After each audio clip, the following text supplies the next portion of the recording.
Unlocking the phrase, home free. Hello dear learners. In today's lesson, we'll delve into a commonly used phrase in the English language, home free. Have you ever heard someone use it and wondered what it means? Well, by the end of this video, you'll know exactly what it means and how to use it in your conversations. First, let's look at the two words separately. Home often refers to a place where someone lives, a place of residence. It's a safe, familiar place for many. Free can mean not under control or dominion of another. It can also mean having the legal and political rights of a citizen.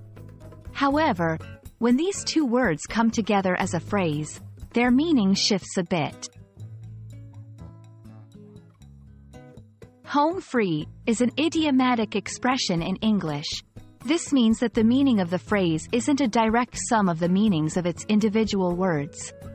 Instead, when someone says they are home free, they mean that they are assured of success or they are out of any danger or challenging situation.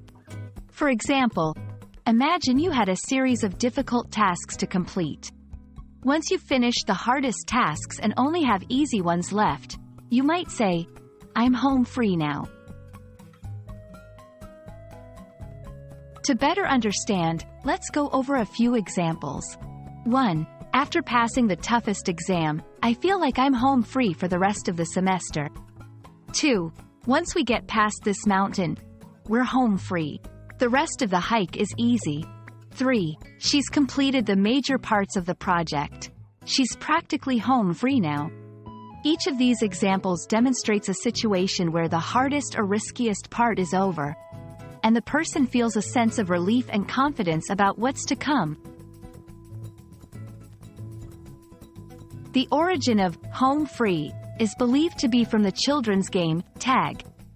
In this game, if a player reaches a particular location, often called home or base, they are safe and cannot be tagged by the person who's it. Thus, they're home and free from being tagged. We hope this explanation sheds light on the phrase, home free, for you. Remember, idiomatic expressions are a vibrant part of the English language, and understanding them will not only boost your comprehension but also make your conversations richer. Keep practicing, and soon enough, you'll be home free and mastering the intricacies of English idioms. Happy learning!